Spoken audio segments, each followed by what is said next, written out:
on board doesn't get checked before you begin. What are you checking? I'm making sure there's a sound actually working. Okay. Hello. Could be me just talking to you. All right, let's say the bracha. Baruch atah Adonai Eloheinu melech haolam asher natan Torah. Amen. All right, and we're in Matthew. Dun, dun, dun, dun, dun.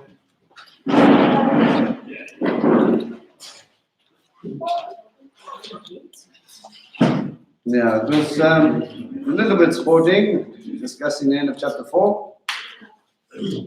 Right, so we find Yeshua in the Galilee proclaiming the word, so the good news about the kingdom and healing people from every kind of disease and sickness.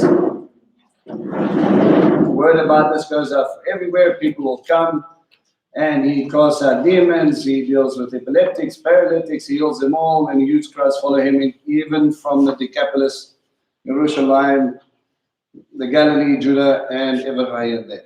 Okay, and that's going to be the setup for your first great sermon in the book. Remember, we said that there were a couple of sermons. This is the first one, right? So Matthew 5, 6, and 7, okay, is the first one. That's called the Sermon on the Mount, otherwise known as the Beatitudes. All right. The reason we get to, what do we call it, the Beatitudes? Yes, because it's the beautiful sayings. Okay, and it comes from the word blessed. All right. All happy so far? Seeing the crowds, Yeshua walked up the hill. After he sat down, his Talmidim came to him and he began to speak. This is what he taught them. All right. So he brings them out and he puts them on a mount. Now, how would you normally see Messiah? If you're talking on a hill, what is the picture in your head?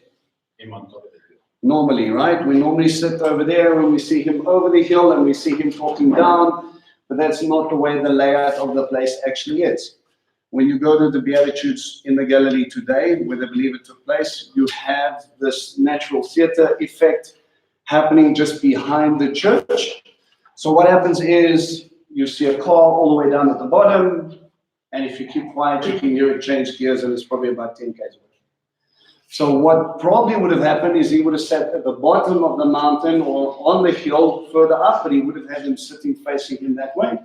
And he would have been able to talk like this, and everybody would have heard him quite plainly. Okay? It's an interesting place. It's a fairly pretty church. Why are you hiding back there, eh? Yeah, exactly. Somebody has seen me. Yeah, no, exactly. I see you, though. There we go. Yeah, there's a whole row. Hello, Nikhil. Yeah. Hello, everyone. So we have this scene where we see him at the bottom and he's talking to the crowd, and this should already trigger something in to you. Remember what we said when we got to temptations, right? When we spoke about, before we get to the temptations really dealt with 3 statements God was making in the baptism.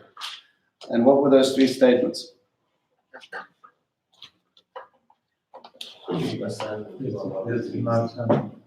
Okay, Puma, well, please listen to him. All right? Talking about those 3 portions, right? And the listen to him part, where did that come from? Deuteronomy. And who said listen to him? Moses. Moses said there is going to become a prophet like me. Listen to him. So Moses went onto the mountain and he received what? Torah. Yeshua parallels this. He goes onto a mount and he starts to teach what? Torah. So he enacts, in a sense, Moses as he goes out, and he sits upon this hill and he's going to start to break down things. But first he's going to try and fix some hard conditions. Now, in many cases, if we're looking for an idea of what this is supposed to be, we can look at what a kingdom servant is supposed to act like. Okay? So from this list, you can start to get an idea of what this person is supposed to be like. And you can check off on your list to see where you are and maybe what you lack. right? If we lack something, it's not because we are bad, that's just something that God needs to deal with you, and you need to work on those areas, all right? We have these things so that we can grow. Everybody ready? Okay. So the first formula you're going to see is how blessed are. Any other translation? Blessed, right? Yeah. So when we look at the word blessed, give me the Hebrew word. Asher. As in the tribe of Asher. Okay? And what does Asher mean? Very, very accurate. Okay, one is. I'll take a second. Happy, fortunate, and blessed. It is not one of, but all three of. There's no English word that singular describes what this is.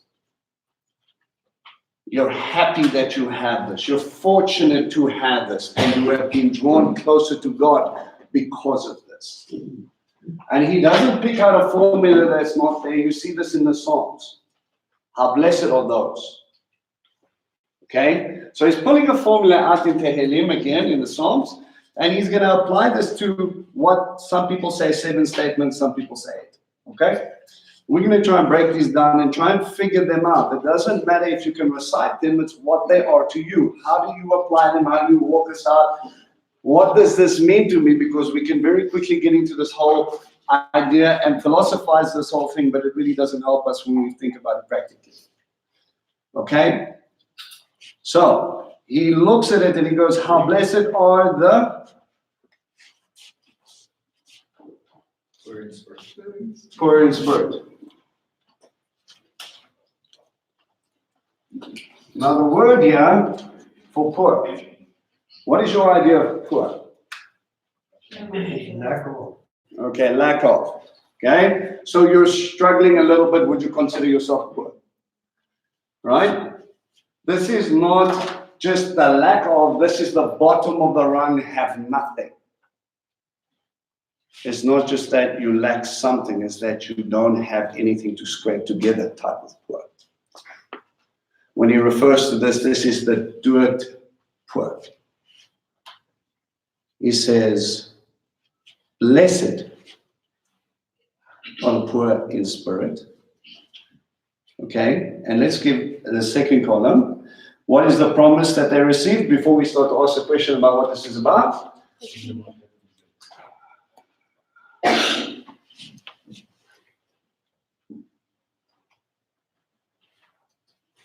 The kingdom of heaven is based.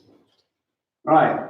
So what does it mean to have less than nothing spiritually?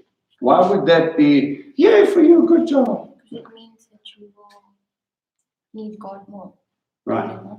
Okay. Through your lack, you understand what you need. It is not the poor financially, it's not the poor that you don't have enough food, but you lack Him. And in that, you are going to seek Him. And you kind of see this impacted more and more and more again as we heard one commentary said, this is someone who prays continually, who has this deep hunger to communicate with God.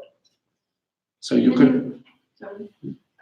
And you also say it's someone who realizes their dependence on heaven. In many cases, but for one instant, I need more of you. Spiritually speaking, this is what I have. I have less than nothing, but you have everything.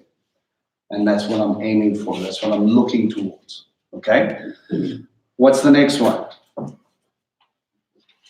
How blessed are those who? Mourn. What's the promise? They will be comforted.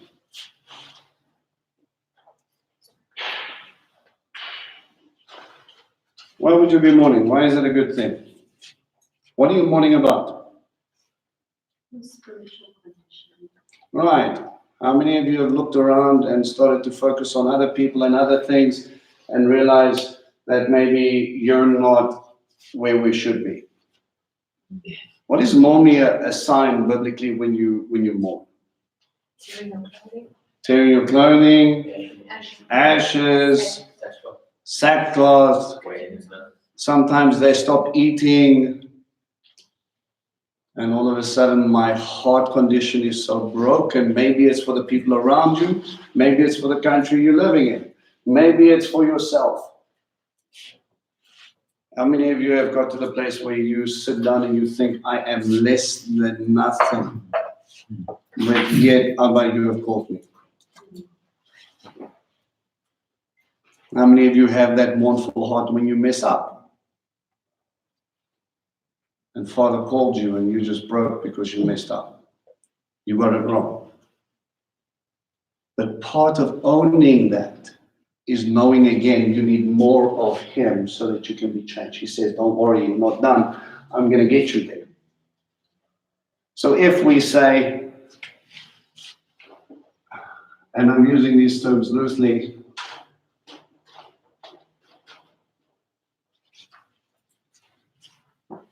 a praying disciple, a fasting disciple. Remember, when you say fasting, it's not just about food, right? It's the condition of the heart that is the most important. Okay? What's the next one?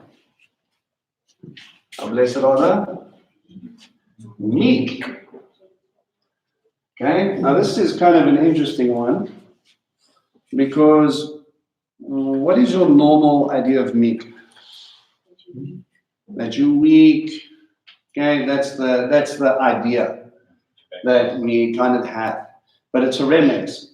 Okay? So give me the promise. What are they going to get? All right, so they get an inheritance. Okay? Who else got an inheritance? Israel got a land inheritance, right? You will inherit the Eretz. Okay? Or it could be Aretz. You could inherit the earth. So that when the kingdom is fully established and God restores all things, this is what I have to give you. Okay? Now, I want you to go to Psalm 37. Before we define this,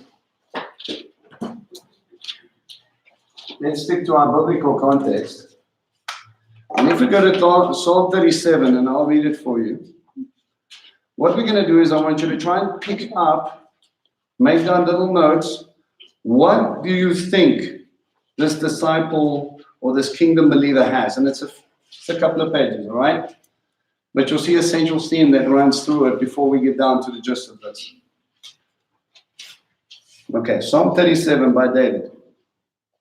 Don't be upset by evildoers or envious of those who do wrong, for soon they will wither like grass and fade like green in the fields. Trust in Adonai and do good. Settle in the land and feed on faithfulness. See with the idea of settle in the land, inherit the land. God is faithful to get you there. Then you will delight yourself in Adonai and He will give you your heart's desire. Commit your way to Adonai. Trust in Him and He will act. He will make your vindication shine forth like light and justice of your cause like the noonday sun. Be still before Adonai. Wait patiently till He comes. Don't be upset by those whose way succeeds because of their wicked plans.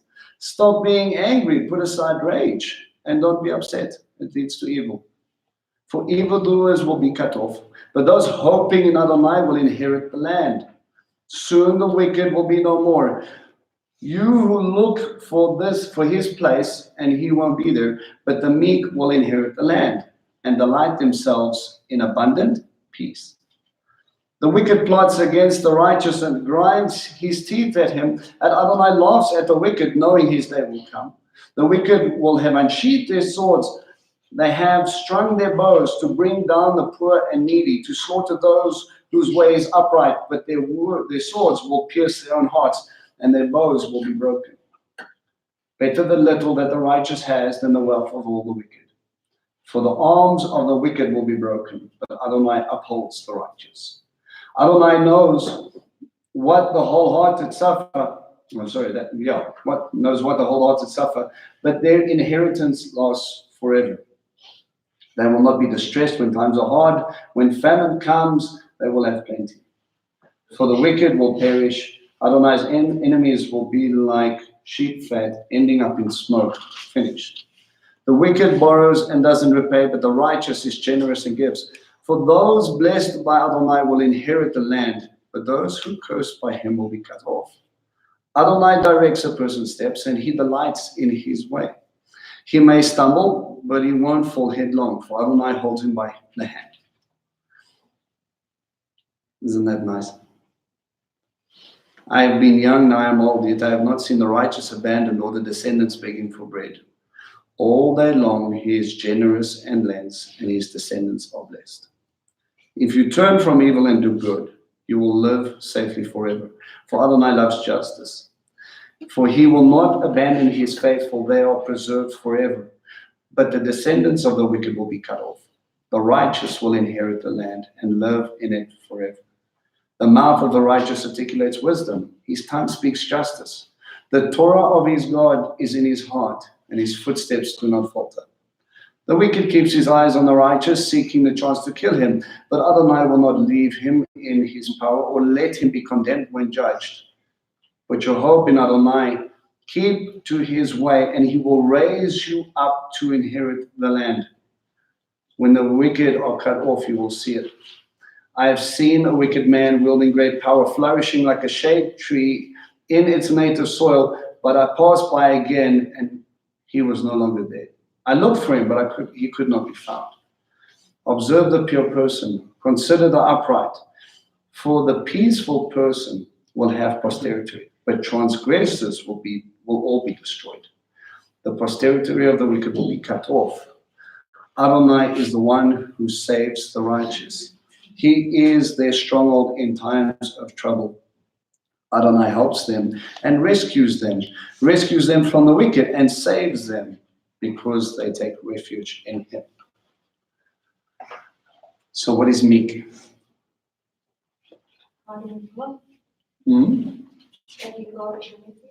Right, so taking God as your refuge, understanding who he is and understanding who you are. What else? So when you see injustice, what does the meek person do? Leave it to God. Leave it to God, and also doesn't stress about whether a wicked person is lifted up and he is left low. When famine comes, does he freak out? No, because God is his provider. No matter what is going on, no matter what plots are out there to destroy you, no matter who or what they say, it does not matter because God alone is the one who keeps you. Now, this is where meek gets a little interesting. Again, this word is very difficult to translate in the Greek. Now, what they say, I'm not a Greek scholar, so I'm quoting here, says, someone who demonstrates power without harshness. So if God is your refuge and you are on solid ground and you're standing in full peace, knowing that you can cry out to God, knowing that you can exact justice, knowing that you can but not. There's another word in Zechariah 9:9. It says, he will come, humble riding on a donkey is normally our translation, right? The word there is the same word used here. He will come meek, riding on a donkey. So even though they were lifting him up as king, even though he knew they were going to betray him, even though they knew it all and he had all the power, he had nothing but compassion. So that brings in twofold thing here. Understand that you are not made for here, you are made for there. Understand that your kingdom is going to be established. Understand that you are heirs to that kingdom. Understand who is your father.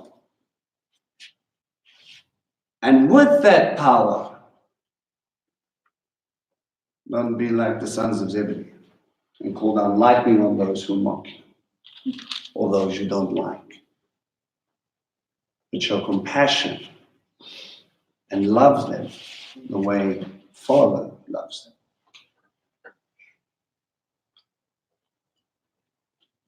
Yes, ma'am.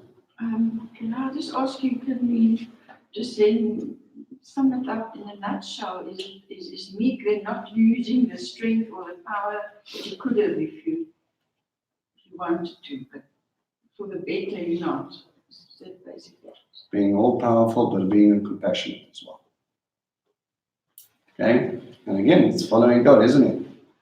God has every right to hold the nation ransom, every right to strike us down when we rebel against him, but he doesn't. Why? Because of his love. So what is he really asking you here? To be a kingdom servant, to belong to me, to be there at the end of it all, to reign over my creation. I want you to be like me. Power and compassion.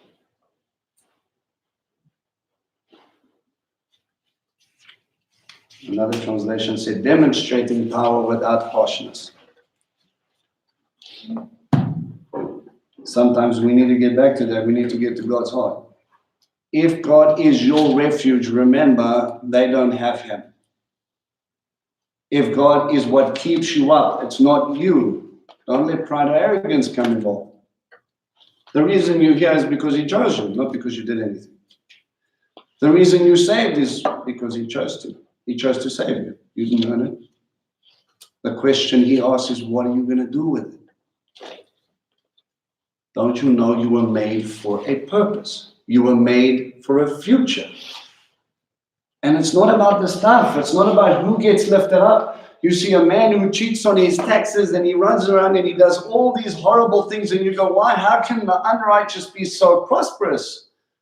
You're looking at the wrong kingdom. It's not here that you're focusing on. The inheritance, which is God and the new creation that's coming, that's your inheritance, not about now.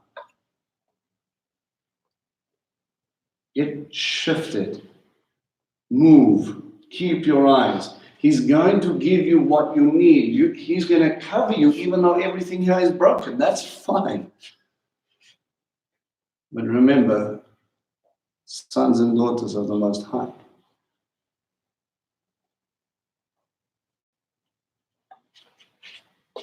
If I'm seeing that things are not right, am I crying out for them? Am I asking God for more of him so that he can come and flow through me, so maybe less will be lost? Am I showing them the true face of someone that has all authority and power and yet complete love? Or am I just showing them how quickly I can throw toddler tantrums when I don't get my way? What is going to be an accurate reflection of God?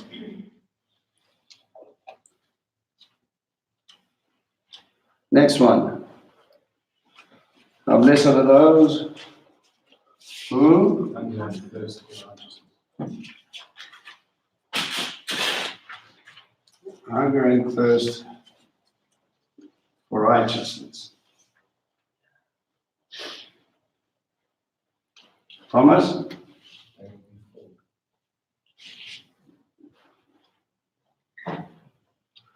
And again, this in its process doesn't just talk about being a little hungry. This talks about starving.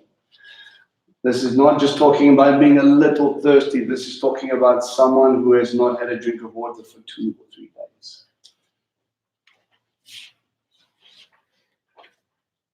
Now, I don't think this means that you don't go reading your Bible for 4 days so you can starve.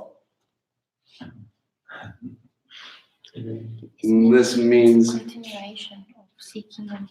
a continual thirst for him. But remember what Yeshua said? If you drink of me, what? If you drink of this water that I'm willing to give, if anyone is thirsty, because if he comes and he brings that source in you and that source flows through you, Yeah, we have to keep topping up every time. if he is the bread of life, how much do I hunger and thirst for him? That ruach. Is it something that I crave, that my belly aches for, that my heart yearns for? Do I thirst for his righteousness, not my own? Kingdom servant. This is about him. How badly do I want it? Is it something that drives me? How much do you seek it? And he says, don't you worry, I'm coming. Next one. How blessed are those?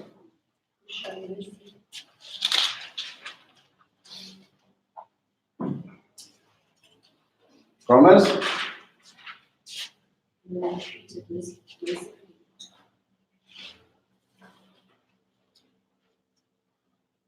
Will receive mercy. Ooh-wee.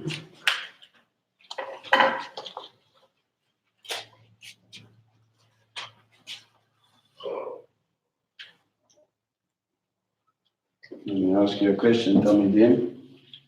When someone wrongs you, when someone hurts you, do you look deeper than the hurt that you received to try and figure out the person? Or do you just throw your toys and demand restitution? God, you will avenge me. You will sort this out. You will strike them down for what they did to me. You know what I find funny? How many times did God hold our hands when we were hurting other people? And we look back and we are so, so grateful that he was patient and compassionate and he gave us time. And we're, in many times, it took me a long time to stop beating myself over the mistakes that I've made. That I hurt other people because of the mistakes I made, including hurting myself. And I'm very grateful for his mercy. But how often am I merciful? You know, one of the big things that help me is that instead of looking at the hurt and looking at their reaction and how it reflects on me, I stop and I look at the person and I'm trying to figure out what's causing them to have that reaction. Why do I do that? So that I don't focus on me, but I focus on how I can help them instead. There's always a root cause. There's always something going on. There's always a reaction. And then I look at the person and I see them for what they are. They're hurting, they're broken, they're lashing out, they're throwing tantrums. Generally, sometimes they don't even know how to behave any different. You know, scripture says they don't know their left from their right.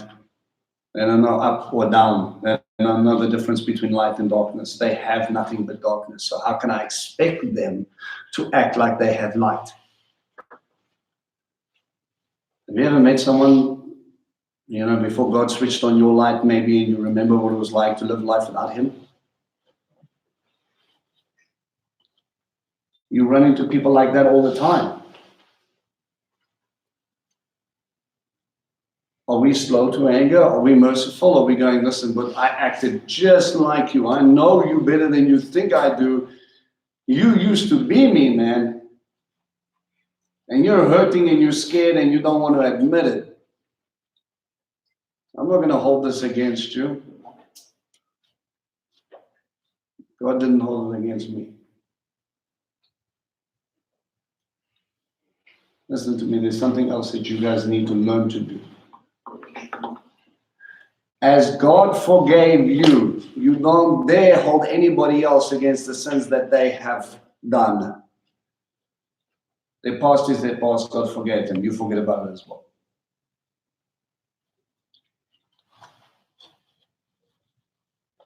It's not about remembering somebody's past so that you can pull it up every now and again. It is remembering someone's future. The only time I look back is to see how far God brought someone. Because the only time I look back is to see how far he brought me. God is a master of meeting you in the middle of nowhere and no having any idea who he is or what he's about. And he goes, come, let's go for a walk. How long? Well, 50 years, give or take. And by the time I'm finished with you, you won't even recognize me.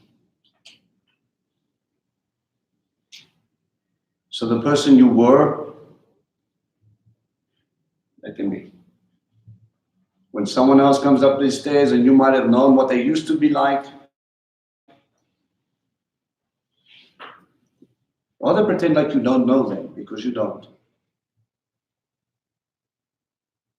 Mercy. God let it go. You let it go. Whether you're judging yourself, whether you're judging others. You want forgiveness? Forgive.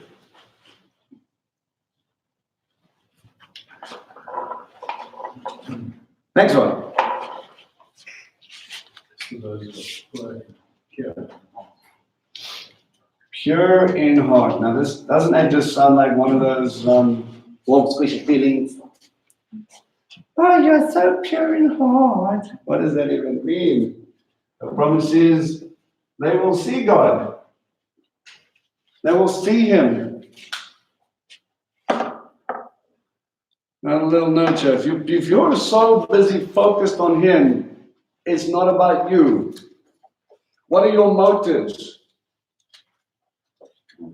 I've been dealing with a lot of these over the last 2 weeks. I don't know. My son God is with me going the same thing. I think he's just grinding in the same message into my life. And every week it's the same thing. I've been asking people, what's their why?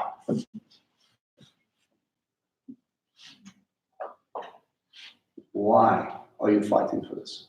Why do you choose this each and every day? What are you aiming at? What is the reason you get up in the morning and you say, today is the day, it's God and me?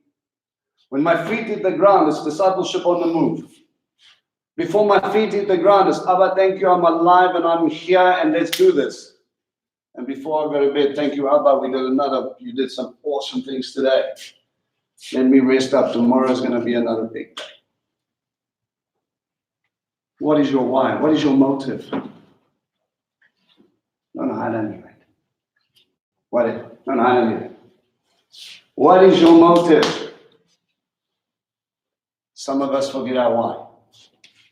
You start off strong and you beeline and you're excited and God's good all the time, and then you run into your first brick wall and it starts to slow you down. And then you start to overthink it and things are difficult, and then you get hurt, and then this person doesn't like it, and then this one drops you, and then that dog kicks you, and then this does that and that, and then you're sitting over there and you go, well, this is too hard and my life sucks, so what's the point? For those of you who might have been baptized a while ago, and I ask you, why did you climb into that water? We'll start with leadership. Because I was broken and I know I needed something better. Right. So you were running towards for a future, right? Mandy? I just wanted to be better. I was just so not good. I knew that everything I tried in life was just useless, and so I thought was like, What's yours? Me. This man. I'm not too sure. Right. Johnny. There was an emptiness, and I wanted a new life, that which was with Yeshua and God. the declaration of my faith. I was trying to make a bold statement that I stand for God no matter what. Good. Oh, there was, I just felt an overwhelming sense of obedience, that I needed to be obedient. Didn't really factor much into it. It was just, I've got to do this. Obey. Yes. Obedience. So what keeps you? What keeps you pushing for this? Is it still the same motivator? Or did you get a taste of it and then you started to hunger even more? You started to hold on even more. And the more you got closer to him, you realized how broken you really were and how much more you needed him, so you held on even more. And what is your hope? What is the reason you still cling? Change, reward. Can't do this alone. You know? I love it because there's no singular answer to this. This is something intrinsic that you need to choose because it's the only reason you are going to do this when no one else is watching you do it. Are you going to be the disciple that's willing to stand out there by yourself? Or maybe God is generous and he sends out 2 at a time. Shlichim gets sent out 2 at a time. And they go stand over there and we're looking at the world and we're going, okay, these people are not part of our tribe. Are you going to stand up and you're going to go, you know what, God put us here, let's do this. Let's not condemn them, let's show them a different way. Let's show them life as what they've always needed. Let's show them compassion. Let's give them mercy. Let's give them God in spades so that we can stand over there and genuinely look at them and go, you have nothing without him. And it's that thing that drives you every day that's going to make those feet hit the ground and go, no matter what I face, no matter what I face, no matter what's coming up against me, no matter how I feel right now, because it's not about me. To be pure in heart is realizing as a kingdom servant, it's not about me. Thank God, because I needed to be about something bigger than me. What can I offer somebody? Right now, what can I really give somebody out of my own? That which I have, the money's going to run out, yes? And am I really changing anybody for eternity? No, I'm meeting a singular need right now. And I can be about everybody's business and lose myself while I'm busy meeting everybody's expectation. Or I can give them an inexhaustible supply of God because he flows through me, because I'm not looking at myself, I'm looking at him and I'm just going, let go. Father, just as you saved me, give them what they need. Fix the broken, heal the hurts, give them the desire, give them that thirst. Let them taste you once, Father, they will chase you down for the rest of your lives. Just meet them. What is your motivation? Is it about him or is it about you? To see God as he truly is. Not as I need him to be because I need him to fix whatever or however, but to actually see him for him. That's a big shift. Next one. Peacemakers. Is it? Yes, eh? Peacemakers. Peace. Call the sun the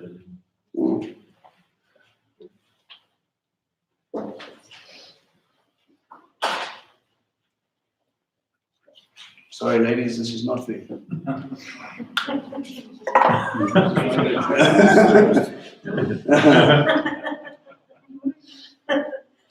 Just teasing.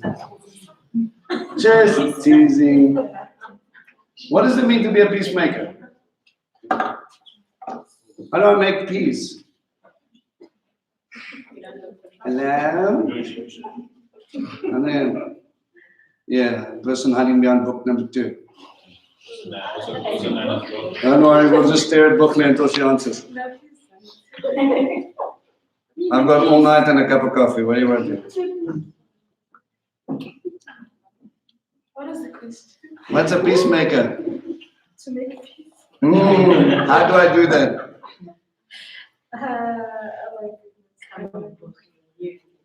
How do you make peace in your family? Portia is trying to beat the snot out of Margie, and Margie's like, back off me, dog. And then Buchler is in the middle. What's a better way? Your slippers.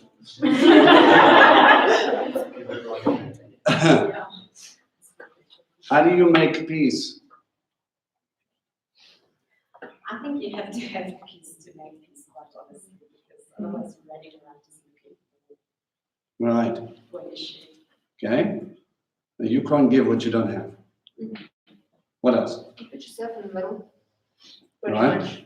Why? Because most of the time when people are fighting with each other, it's a misunderstanding or they don't put themselves in someone else's shoes. So if you put yourself in the middle, you're like softening the blows on each other Okay, that's nice. Why would you do that? because you love both of them and you see them with each other. Okay, why? From a kingdom perspective, why would I want to do that? That's what God wants me to do. Why? Why? Why? Because Abba said so. I don't know. I just find myself in the middle of it always. Why? Why would he want you to do that? What do wolves do to sheep? Eat it. Separate the herd and then pick off the weak. What are you called to do? Right. Unite the herd. Bring this flock in. Get everybody in place.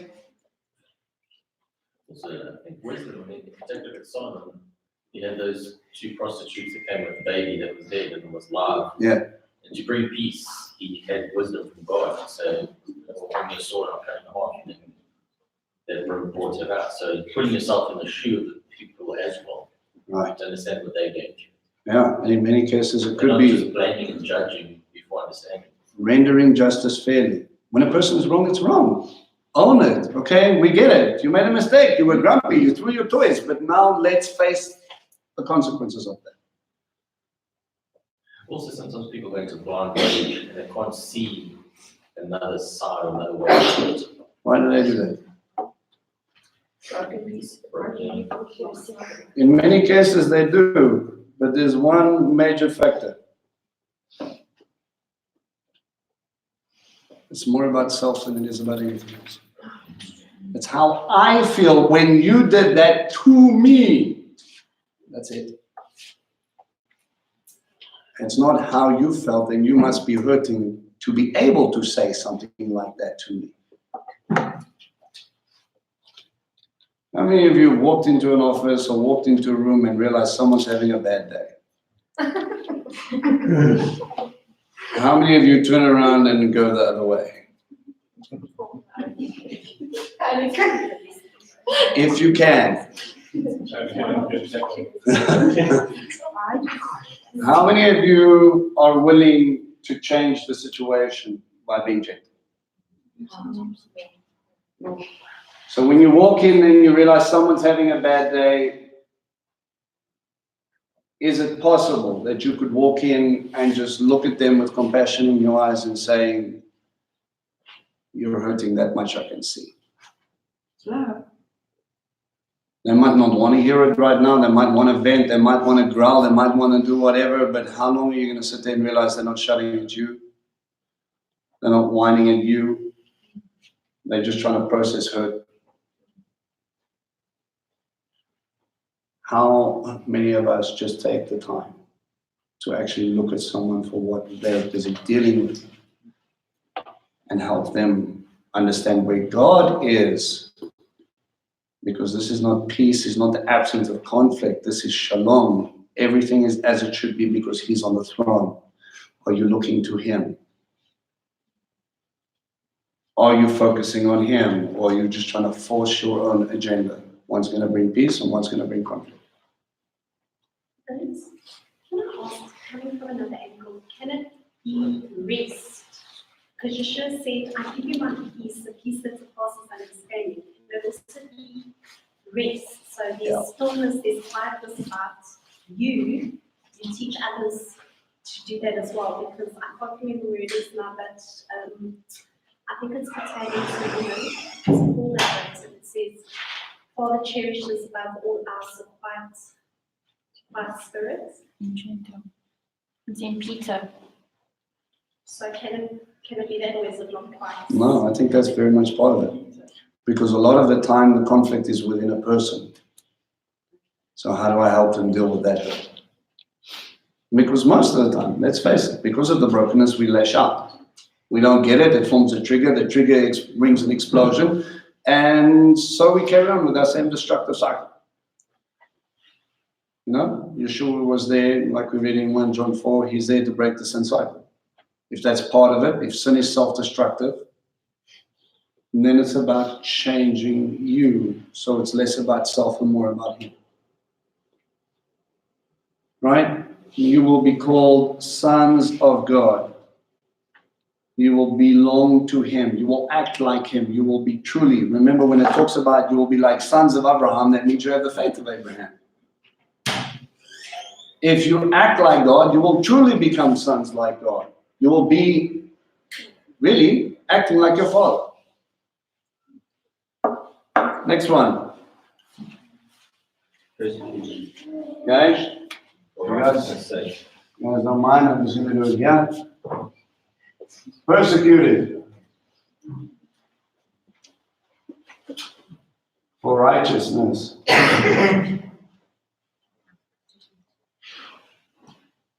And no promise? Reign of heaven. Sorry? The reign of heaven is these. The reign of heaven, other translation? Kingdom of heaven. Okay, again, he brings it back. It's all about the kingdom, right? That's the promise.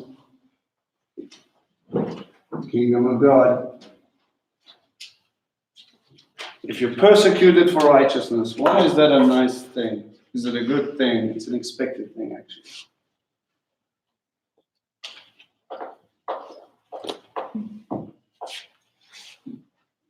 It's very simple. You've been persecuted for doing right. Darkness hates light. God lights a light. How many of you are sleeping in a dark room and someone walks in and just grabs curtains and flings everything open? How many of you are extremely happy and thankful for that wonderful light that is basking through your room?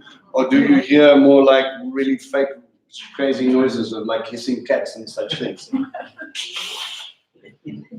And they all want to climb underneath the duvets and hide some more in the darkness because their eyes have adjusted to it. Now, if you're spiritually blind and adjusted to the darkness because the people you surround yourself with and the things you watch and your experiences, and there's no point, and it's all about darkness, darkness, darkness, darkness means depression, depression means hopelessness, hopelessness means pointless everything. Why am I even here? I don't care. God, all of a sudden, you know what? Switch off the lights, please. Come to the last one, Steve. There's one at the bottom. Oh, yeah, it's sweet. Right. Okay. So all of my great, tell me what was written at point number 3. Yeah, exactly. So when you kind of just stay focused on this, this is your reality. Mood. Right.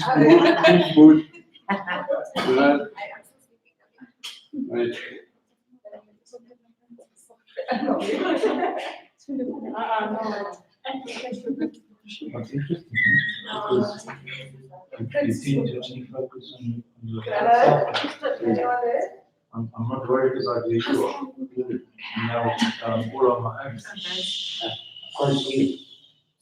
So here's what, I only really feel for me now. My own safety is what is important now.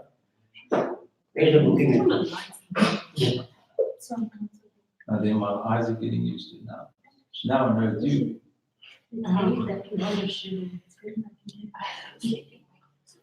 want people to know. How many of you had to blink twice?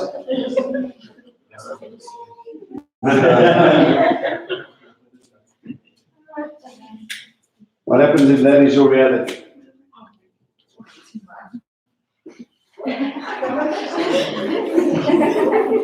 Climatizes quickly, doesn't it? You see, if you focus only on your problems, that's all you will see, your problems. If you focus your lack of light in your life, did Yeshua not say, I am the light of the world? And now he's saying, it's going to come, he's going to call you the light. And we become so focused on our own things, and we're not hungering and thirsting for righteousness. We are not chasing after those things, but when we do, when that light switches on in us and we run at it, and we're thirsty and we're grabbing and we're living it, and you walk into a room where all they like is darkness, what do you think their reaction is? Run. No, get rid of the light. Yeah. It's simple. You know, there's a pertinent, when you look at Elijah, right? Elijah prays for he says 3 years, no rain, please don't. And he hides, and they can't catch him. And they've looked everywhere because they're going to kill the prophet, because if you kill the prophet, we lift the plague. It's not the prophet who made the plague, but it was the God who did. So I'm going to kill his representative. And Ahab, and God says to Elijah, he meets with Ahab's servant. I forget his name now. Anyway, he meets with him and he says, I'm here, go call Ahab. And as soon as Ahab gets to him, he goes, is that you, O troubler of Israel? Yeah, don't mind your idolatry. Don't mind the fact that you kill people for vineyards. Don't mind the fact that you are just all over the place and you are nowhere near God. The darkness always blends light. Guys, Yeshua promised. They didn't like him, they're not going to like you. So don't try. If I am holding on and I'm chasing after all of this and I'm crying out to him and I'm looking for him to fill me and his righteousness is really coming in, and when I receive it and I start walking out in power in his kingdom, there are going to be people that love you and people that don't. The next one, he carries on in verse 11. How blessed are those when people insult you and persecute you and tell you all kinds of vicious lies about you because you follow me. He goes, this is awesome. It's a wonderful thing. Obadiah. Was the servant of Elijah. Okay. So you go through this whole process. And you become like God, and he's slowly but changing you, but all you hear is insults. All you hear is get away from us. All you hear is, I don't want you to be here. You don't fit in. So normally one or two things happen. When it becomes hard, and you don't have enough why in you, you start to form to be less of a light so you don't hurt as many eyes. You try and blend in a little bit more. And you justify why it's okay for you to do so. Before you realize that the flame has gone out. Or you get things thrown at you. And God doesn't say, weep because of persecution. He says, rejoice. Be glad. Because your reward in heaven is great. They persecuted the prophets before you the same way. Kingdom dynamic. If they don't like you, it's because you're reflecting him. If they didn't like him, they're not going to like you. When that happens, throw a party. I remember when I was going through an attack, and I looked to God and I said, how is it that I see you so clearly and they just don't? How is it? It is so, it's as plain as the nose on your face. Abba, how don't they? He didn't explain to me why they don't see him. He just said, rejoice. You're doing something right, kid, carry on. If you can stand up for your father, that's all that matters. You stand for truth. Because you might be the only light those people ever see. Here's an interesting one. You are salt for the land. But if salt becomes tasteless, how can it be made salty again? It is no longer good for anything except to be thrown out to the people to trample on. Okay, so what is salt normally used for? Flavor, taste, okay? So how does someone lose its salt, its salty flavor? How does salt lose its salty flavor or its saltiness? All right, where do I get salt? Biblical times, Middle East. Salt lands. Daisy. Dead Sea. I literally go grab a clump of it and I get rid of as much soil as I possibly can and I sprinkle little bits all over my food. But what happens if I'm having a picnic and then there's a sudden rainstorm and I leave my clump of salt outside? And there's lots of water. Is my salt going to be salty? No, it's going to become useless. So I throw it away. Okay, it's lost this point. The reason I kept it is for this, to add flavor. What else does salt represent? Okay, cleansing, right? It purifies. So if the Levites were sprinkled out like salt, they were to cleanse the land. It's also used as a preserving agent. Preserve the land. And there's also a covenant of salt, which means if you do this, I'll take care of you. But there was something interesting that I found, because God's generous like that. I want you to go to Luke 14, verse 34. He's got a different slant on this idea. Yeah, also tell you something about salt. Let's pause. Yeah, Luke 14. That's when you think you know very much, and he goes, oh yeah, but add this. Luke 14, verse 34, if I wrote my note down. Ah, yes. Salt is excellent, but if even the salt becomes tasteless, what can it be? What can be used to season it? It is fit for neither the soil nor manure. People throw it out. Those who have ears that can hear, let him hear. Oh, that's a slightly different slant, isn't it? If you lose your flavor, you are fit neither for the soil or for the pile of poop. Now, none of the things that we spoke about had that in its mention.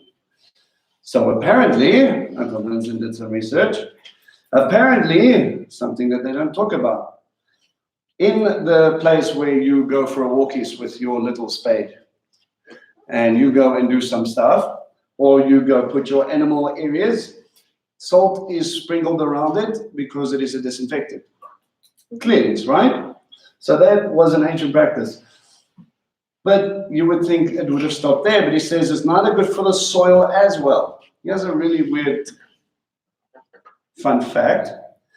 Because of the amount of minerals we find in the Dead Sea, one of the biggest things that they actually bring out is something called potash. Potash is very good for root development. And what they found is when they took salt, and apparently in World War II and Great Recession and things of depression and things like that, they actually use salt as a fertilizer. Now, in my mind, you throw salt out, it kills things. Apparently not. It releases certain nutrients in the soil, and it actually allows the roots to grow. It's not a fantastic one, but it is one. Okay? Fun facts. Yeah, wasn't salt, didn't they use that in war to actually desolate the land?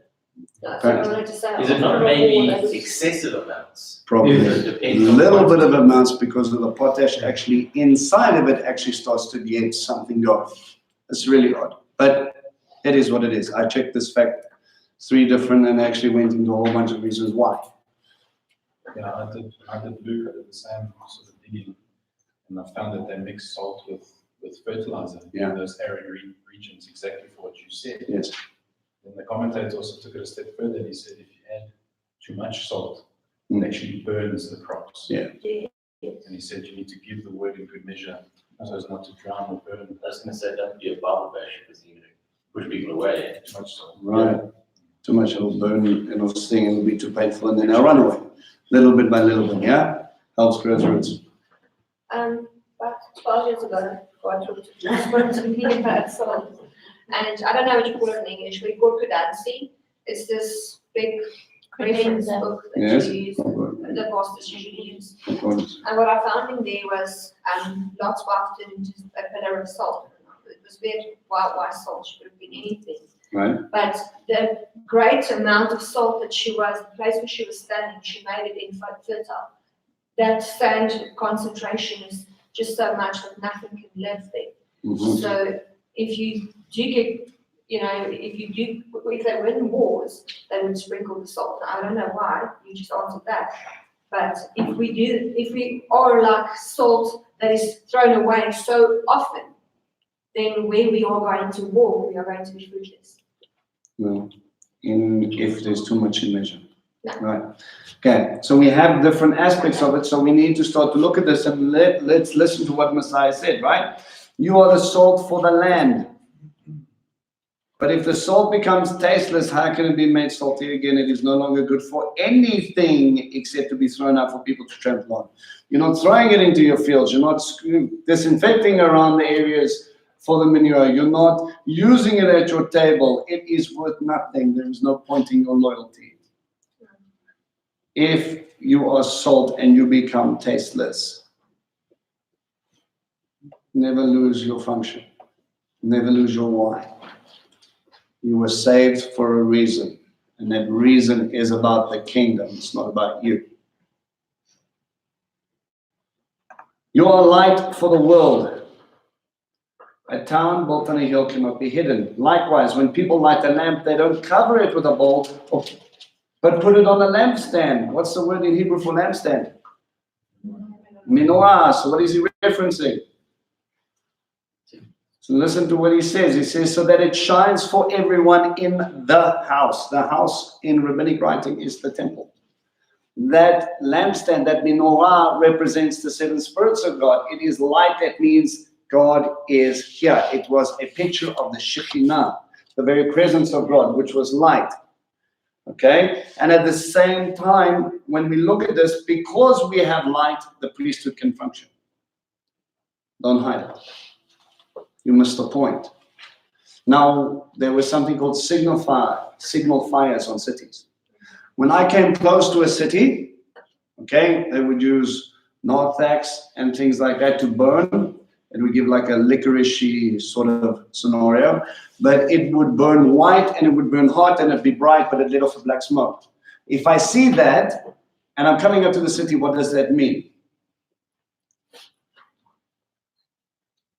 If the signal fire is lit, what do you think it means? If there's fire in the fireplace, is someone home? Yes. Yes. Means everything's fine, you can come in. But when you don't see a signal fire, that means it could be war, it could be plague. This is not a good place for you to keep on going. So if God lights the light in you, don't hide it. And if he's going to put you in place so that other people can see him, bring people to life, bring people to the menorah, bring people to his house. You're there to attract them, not repel them. When signal fires also used for new moons, so that they could let. Well, everyone know that it was coming. They did for a while. Yeah, they did. Also, signage. They used it for a few things. When the signal fires were lit, they would tell him sometimes it was Kodesh. Up until a point where other people cottoned onto the idea and wanted to mess with them and actually made false signal fires. And then they started sending out via telegram, horseback, right? And then they went up. But at the same time, it was also about the city still standing. I think this situation is very much the case. Okay? In the same way, let your light shine before people so that they may see the good things you do and praise your Father in heaven. If God is dwelling in you and they see the light that comes from you, they will praise your God. Please remember, if you do something and you feel like no one else is noticing, that's the point. Otherwise, you're doing it for self and not for him.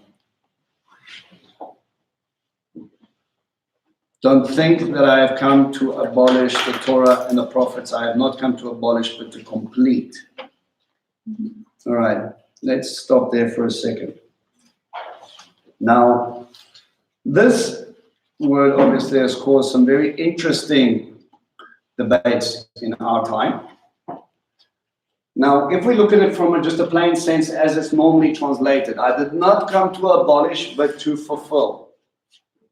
Okay, so abolish seems to be the opposite of fulfill. So if someone brings up that thing, they say, well, he did it so that we don't have to. That's the logic. Okay, it doesn't work because that would mean he did it so I won't have to. That means he did it so he would abolish it in my life again. Yes? Follow my logic? So he didn't come to abolish it, but he came to abolish it is most people's understanding. That is incorrect, right? We must understand in our setting, it is a rabbi expounding on Torah. Okay? Now, when we back translate this from a Greek understanding into Hebraic one, and I will prove to you that this is the context. They use two words.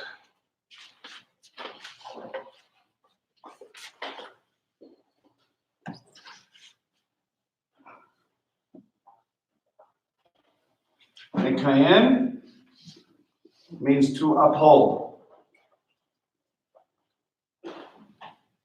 Okay? To establish.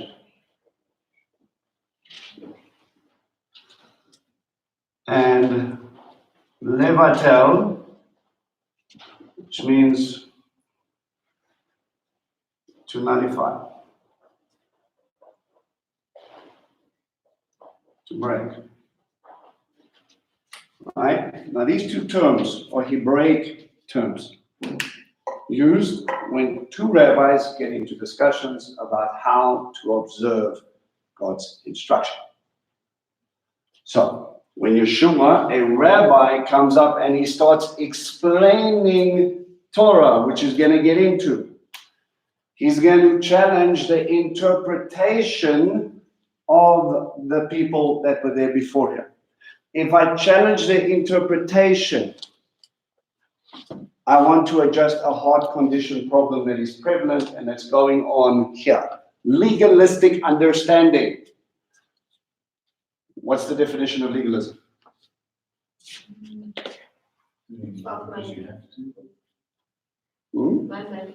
Right. Man-made understanding led to man-made conduct. God's understanding leads to godly conduct. How you view something is how you're going to apply it, correct? Right. So if I understand the mechanics of a cup,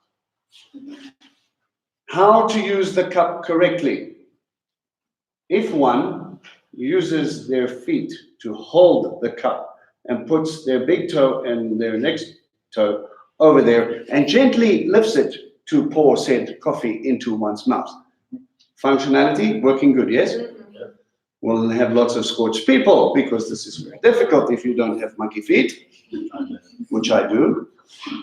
So you will not be able to do that because you are giving the wrong instruction and you will go towards wrong conduct. Now, if your heart condition is not correct and you're following just the letter and it's not changing anything about the heart, you've missed the point of Torah completely. So let a rabbi explain a rabbinic term. Now listen to the way he does this.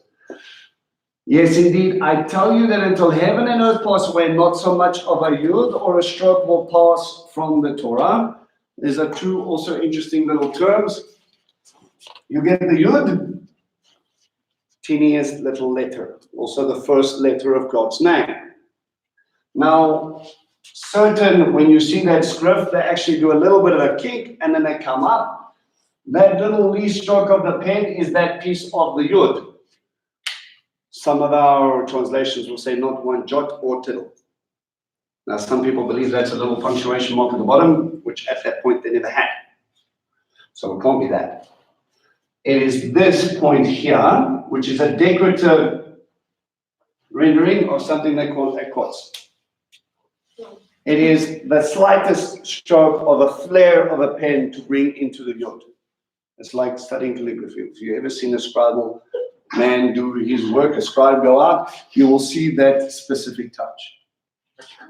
So he says, nothing will pass away from the Torah, not until everything that must happen has happened. Has everything that needs to happen happened yet? No. So Torah must still stand, yes? According to Messiah. So whoever disobeys the least of these mitzvot, what is the least of the mitzvot? No, you see, we don't even understand what that means. Rabbis for generations before Messiah had debates. What is the smallest instruction? And they got down to a point. The least of God's instructions are when you go and you see a nest and there's little eggs in it and you want the eggs, chase the mother bird away first and then take the eggs so you don't give her distress.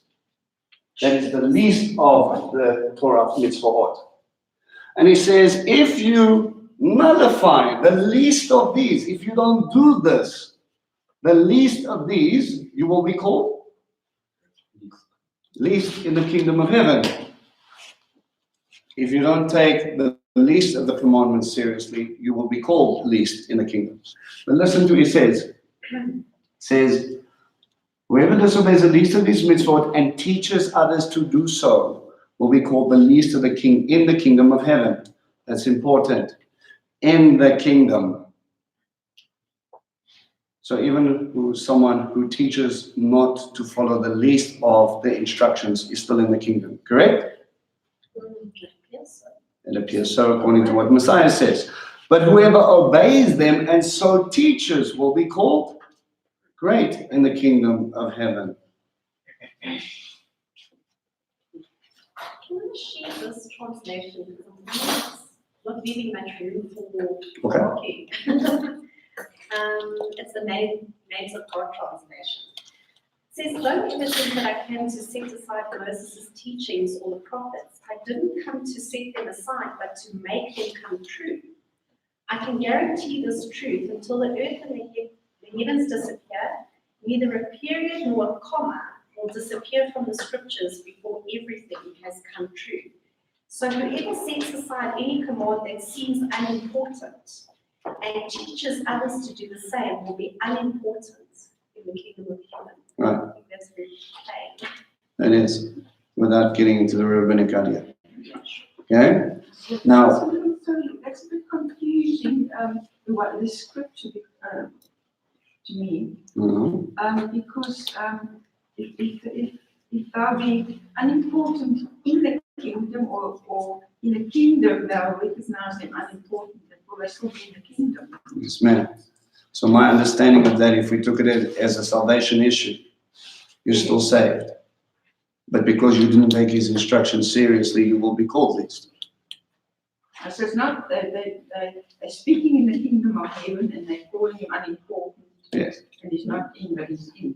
Right. You see, those who are lifted up are those who taught the very heart and established what God taught. A good rabbi follows his teacher. If God is the ultimate teacher, can then I take away from what he taught? No. Never, because if I take away one verse, I take away a part of his character. I take away who he is, what he doesn't like. Right? And then I say, that's not important, as if saying, well, he doesn't really care about that, but clearly he does. And that's the whole point of this thing. It's what he likes and how he wants us to live, not the way I want to live. By nullifying that, I'm taking away from his kingship. Saying, yeah, I heard you, but I actually think it's better if we do it this way. That's not really important. Seriously, is that really important? Not to me. So I will do it this way. And then all of a sudden you start to tell the king he doesn't know what he's doing. We are very good at that. He still loves us enough to save us, but our obedience is terrible. Right? So as we come to more understanding, we must understand that our interpretation of what we need to do hinges on a heart condition that represents our Father. To uphold it means to put it into practice to establish it. And I will teach it, not only, remember, how will I show the world that I take his mitzvot seriously? By doing it. It's obvious. Any rabbi is that with his salt. If he tells you to do something and he doesn't do it himself, he doesn't really believe it. How much of commandments did Jesus actually take to be his responsibility After that, after his death? Because obviously now he was sacrificed and he became the high priest. So all of those things are his responsibility, what he's doing now for us. yeah. So how much of the commandments, besides the sacrifices and the high priest stuff that he's doing for us, what else besides those things that he say he will do for us now? Well, the thing is, he established everything and he gave us a pattern on which his disciples were supposed to do already. He says, that which I taught you, you do. You go and teach them. Remember the Great Commission.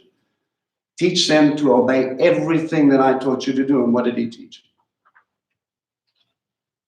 He quoted Deuteronomy 33 times. More than once, right? So he goes in and he establishes Torah. He says, this is how you live it. And then he goes out and he shows them the fullness of what's going to happen. And when he comes again, millennial reign, he's going to establish those same things. He doesn't change. According to John, Christ is the same yesterday, today, and tomorrow. God is the same yesterday, today, and tomorrow. Obviously, there's ones that apply to us and there's ones that don't. Yes, All right? Well, he was a man. So as a man, he could not fulfill the instructions of later. not that, but in terms of again, what he's doing for us, we don't get to go to those things. No, well, you only in the term of the sacrificial understanding. Yes, those, Right. Or was it only the sacrificial things that he took upon himself? In many cases, yes. Because you're going to look at the offering system. Now, he doesn't do away with the offering system. How do I know that? Is it still applicable to me today? Absolutely. If someone comes in and they need forgiveness of sins, can he turn to Yeshua? Right. If you need forgiveness of sins, can you turn to Yeshua now? So his blood is still covering. We're still holding on to a sacrifice. He's still petitioning in the throne room. Then the sacrificial system still stands. Right? It's how the context has shifted. It's the heavenly tabernacle that he's preparing for us and establishing something that's going to be so much bigger than what we understood before. Complete recreation. And to get us through that process, he's shown us how to live. Now remember, God has given us an instruction, and at this point, people have taken it to head, but not to heart, in many cases. So they talk their way around it, and this is what it's going to create. Okay? So, it says, verse 20 is an interesting one. He says, for I tell you that unless your righteousness is far greater than the Torah teachers and the Pharisees, you will certainly not enter the kingdom of heaven. That's a big statement if you don't understand what he was talking about. Okay, what is a righteous person? What is righteous? To be upright. But if I give tzedakah in Hebrew, what does that mean? I'll give you a Hebrew idiom. He has a good eye. Yeshua uses it. Tzedakah is giving of righteousness. That means I help people around. I have compassion on them. I lift them up. I build them up. And it means I'm generous. That's what it means to have a good eye. So a righteous person, he says, if you exceed the righteousness of them, now we need to understand something. The Pharisees and the Torah teachers, they were fantastic in many cases. You could not question their devotion. They were fantastic in self-discipline, in worship, in teaching, making disciples, in praying, in reaching people. Their whole lives hinged on that. And in many cases, if you had to compare your life to them, you would fall short. What was their problem? How can our righteousness exceed that of the Torah teachers and Pharisees? They were self-righteous, as far as I understand. They were looking towards the external traditions and little things that they did in order to communicate their own righteousness. Right. And what is the difference between you and them? Sure. Well, how does that change? Whose righteousness are you working towards? Not ours. God's righteousness. And Our right. there's a picture in the tabernacle. Gold is a symbol of righteousness in the tabernacle, yes? The wood in the tabernacle is a picture of you. How often do you see the wood overlaid with gold? You see, it says in scripture that he will cover you with his righteousness, not your own. You're not going to earn your way salvation. It is a gift for you. You're not going to get there by yourself. So you need to pursue his righteousness, not your own. It became about them, not their own. How many disciples could I make? Am I a great rabbi or am I not? Let me compare myself against the sages, the other great rabbis, and we'll have a debate. Who is the greatest among you? Didn't the disciples have a similar conversation? Who's the greatest in the kingdom of heaven? And they weren't asking about, am I going to be a fantastic rabbi? They were just asking about where they were going to sit. Will I get seated at the head of the table next to this Messiah? Or will I sit at the least point? You see, the kingdom of heaven, Talmud will understand it's not about our glory, but his. It is about the righteous that covers you, that fills you, that equips you to be able to give them God, not more of you.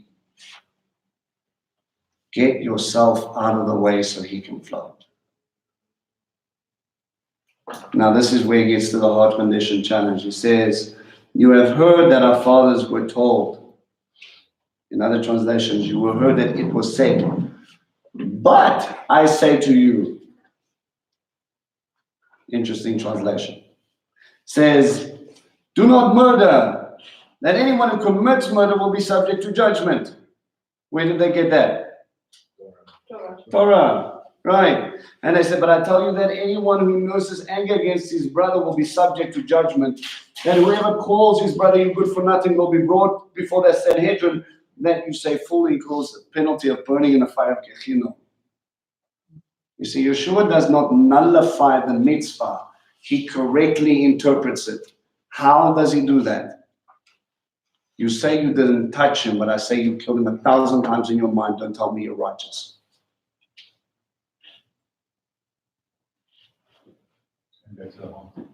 It's always been about their heart and they missed it. But it's to the letter. I didn't kill him, so therefore you cannot condemn me.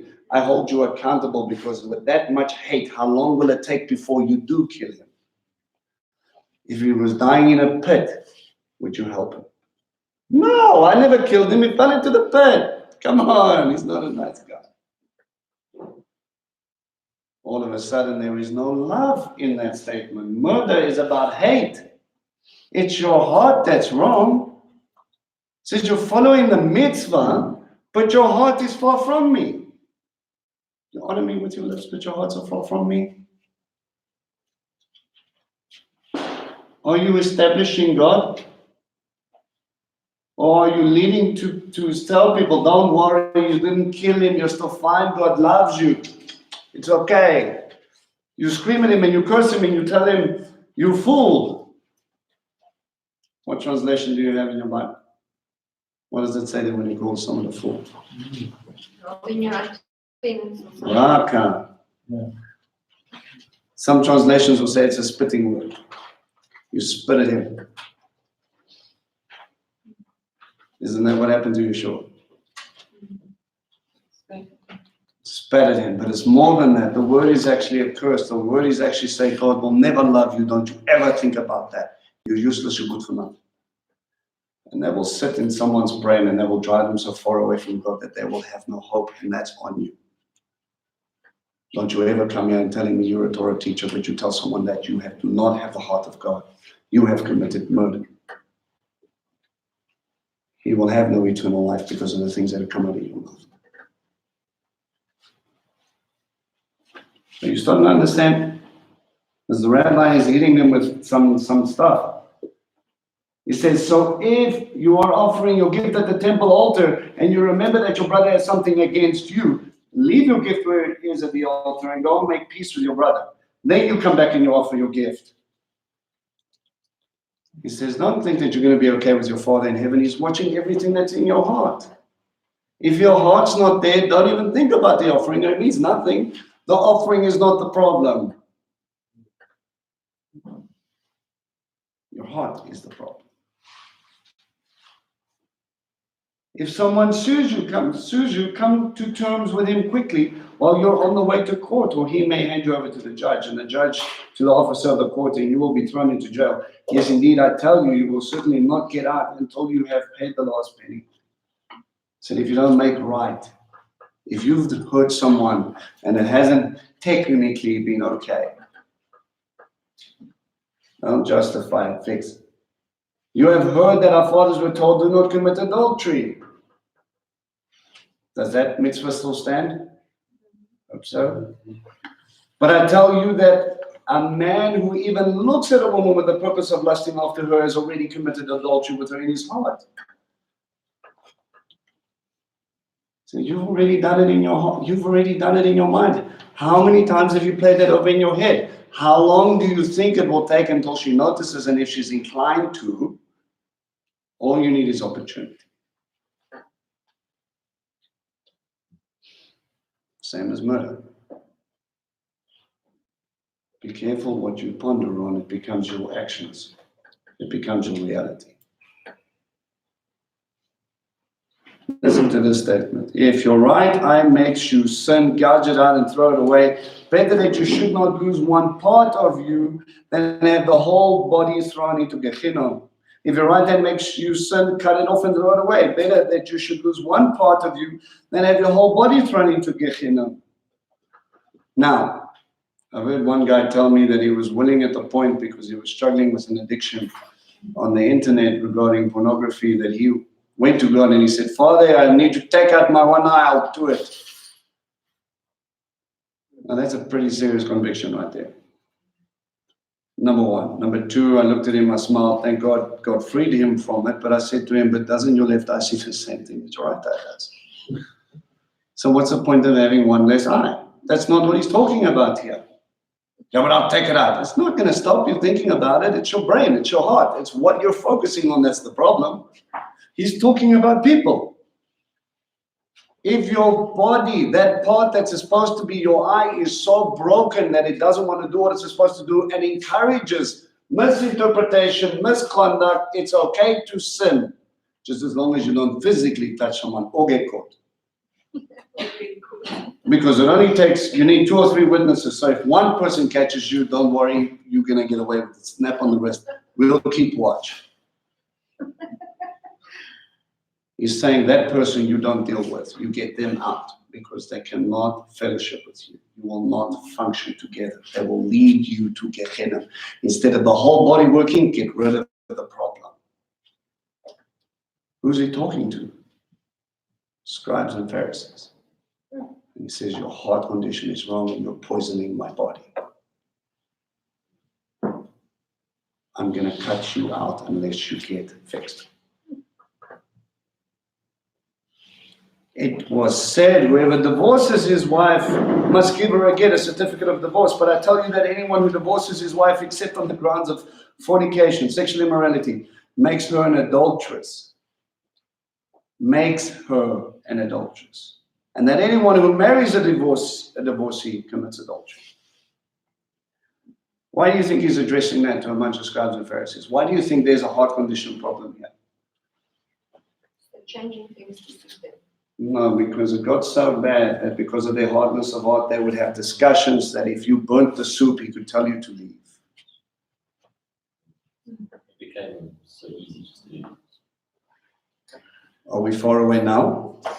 And we don't even worry about the documentation anymore. We live together, and if we don't like it, we just call it good. You go, I got my stuff, you got your stuff, it's fine, don't stress. What other stuff do we have? You get married, it's okay. Life's grand, you hit your first curve, don't worry, CNA sells divorce, test pads. You write out your own certificate, you go file it yourself, you'll be done, it'll be cheap, it's not a problem. How is that echoing the Father's heart when he created Adam and Eve, that that very person is part of him? How is that person supposed to be echad with you if you just think burnt soup, burnt trousers, don't like her, she's cheeky, she doesn't like me, she looks at me funny, she smells bad in the morning, I didn't know until after I married her, so I got rid of her. Now, if that's the hardness of man's heart, who's protecting the ladies? God stands up, as he always has done throughout Torah, and he says, you will not restrict them. Again, you have heard that our fathers have said, don't break your oath and keep your vows to Adonai. What do you think the problem is? Substitution. I won't say I swear to God and using his name. I will say, I swear by the altar place or the stones on the altar or the offering on the altar, and I will seem to make it less important. And I will use things in God's house to make promises, but I won't hold myself accountable to the fact that it is God's house. It doesn't matter whether I use the sand in it, it is still his house. I have lost all respect because I use formulation. But I tell you not to swear at all. Not by heaven because it is God's throne, not by earth because it is his footstool, not by Jerusalem because it is the city of the great king. And don't swear by your head because you can't make a single hair white or black. Just let your yes be a simple yes and your no be a simple no. Anything more than this has its origin in evil. When you have heard that our fathers were told an eye for an eye or tooth for a tooth, but I tell you not to stand up against someone who does you wrong. On the contrary, if someone hits you on your right cheek, let him hit you on your left cheek too. Now, who is it? An eye for an eye, a tooth for a tooth. Who is that verse for? What's the context of that? It's a Torah portion, Right? For who? a contributor. It's for the judges. The judges will determine the price to make restitution. It is for them, not for you. You don't get to determine it. God is judge, not you. If you listen to him the first time, you wouldn't be taking things into your own hand. Schoenstatt, come stand here quickly. Hey? Just do it. Now, he says, if I'm facing Shoni, which one is her right cheek? Point to her right, her right cheek. Where's your right cheek? And if I strike on the right cheek, and if I'm right-handed, what do I have to do? Put on the lip.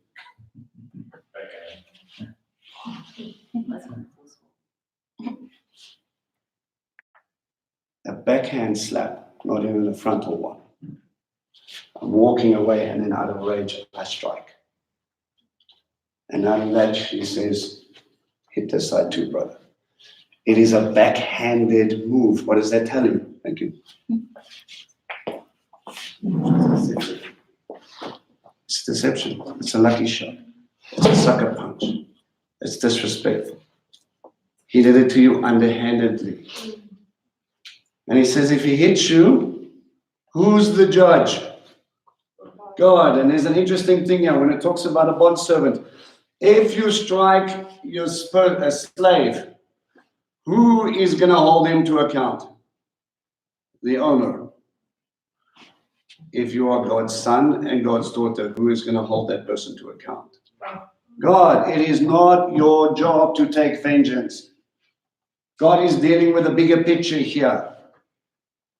It's about salvation. It's about eternity. Let God be the judge.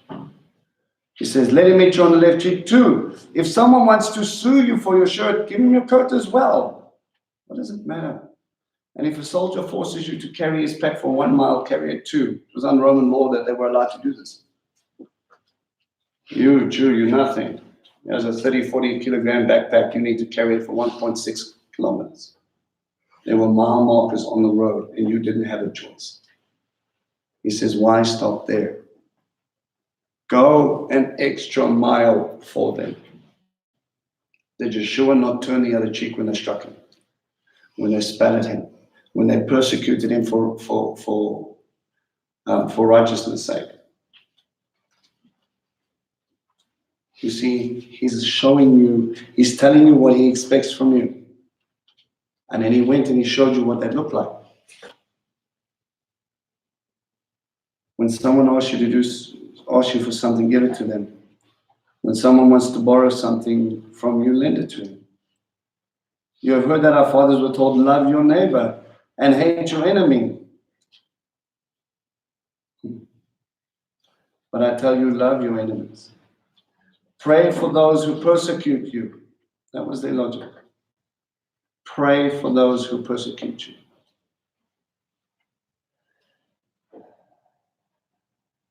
Then you will become children of your Father in heaven. For he makes his sun shine on good and bad people alike, and he sends rain to the righteous and the unrighteous alike. What reward do you get if you love only those who love you? Why, even the tax collectors do that. And if you are friendly only to your friends, are you doing anything out of the ordinary? Even the Goyim do that. Even the nations who don't know God do that. Therefore be perfect, just as your Father in heaven is perfect. You know, he's said so much already, he could have just stopped there, but he just follows up his statement and he says, look guys, it's very simple here. It doesn't matter what people do to you because your eyes are focused on who? God. If you solely focused on him, you won't be worried about how other people are, what they've done to you, and when they're going to stand before God. Pray that they get saved before they stand before judgment, because if they don't come right before they do, it is only damnation that waits. How many people prayed for you? Who gives you the right to look at them and tell them they're not worth saving? Yeah, but you don't understand what they did to me. Do you understand what someone else did to them to get them to that broken point so that they thought it was okay to do to you? Who are you to judge that person? Were you there when they were crying, when they were being hurt? But now you see the offshoots of that and you think you're the one that has to hold it to account. You don't know them. Don't stand there telling God what he has to do because you are hurting. What does a kingdom servant do? You see, it's not about the people in front of me. It's not how many people follow me. It's not how many people think I'm okay. It's about whether God thinks I'm okay.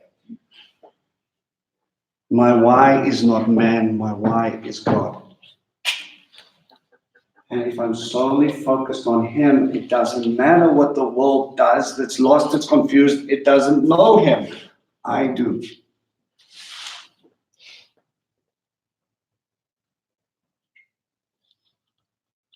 Are you going to follow your rabbi? When the world shunned him, his disciples left him, and he was standing alone facing death. And they said, my time will come, but Father, forgive them, they know not what they do.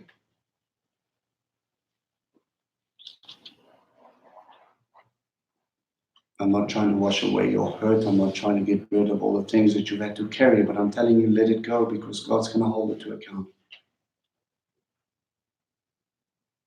Pray that he gets them in before that happens. And then you will be a kingdom servant. Look past your hurt and look to him.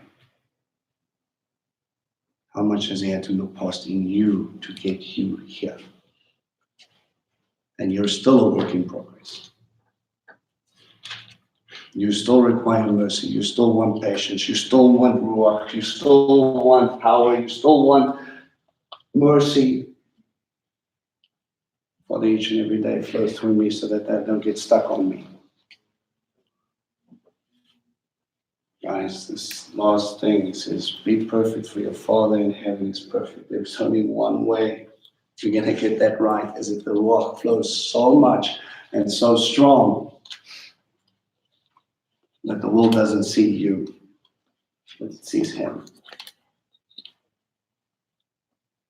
So if you're having a bad time, if you're having a difficult time, I'm not trying to nullify what you're feeling. I'm telling you to take it to the Father and turn that into feeling. Give it to him. Forgive them. Let them go. They only thought they were doing right. Or they were only hurting, so they wanted other people to hurt with them. It doesn't mean, it just means they're human. But you're more than. Your righteousness does not come from man. It does not come from deeds. It comes from God.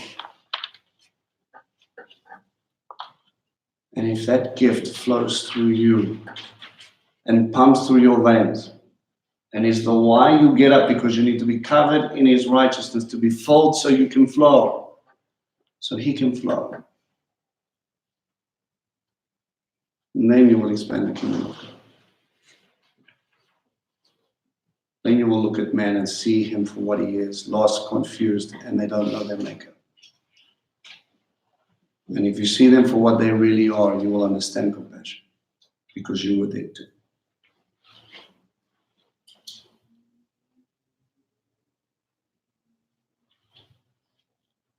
It's not just about following the letter of the law. It's about your heart condition that makes you want to follow it. It is about glorifying God. It's about being betrothed to him. It's about him and how I reflect him, not just what I can get away with. How am I establish the kingdom of heaven? How is it being established in me? So just as somehow God got me into this knowledge, how am I getting others into that? You see, you can only share what you know. And if you don't love it, they'll quickly see it. But if it flows through you, then you're giving them something that nothing on earth will replicate. Because it's not from here, and neither are you anymore. If people thought you were weird, you're completely foreign now. And that's because he's preparing you for something bigger. The kingdom servant is not worrying about this earthly inheritance, he's worrying about the God he serves. And he's going to be the inheritance to come. Amen? Amen. All right. Great times every time.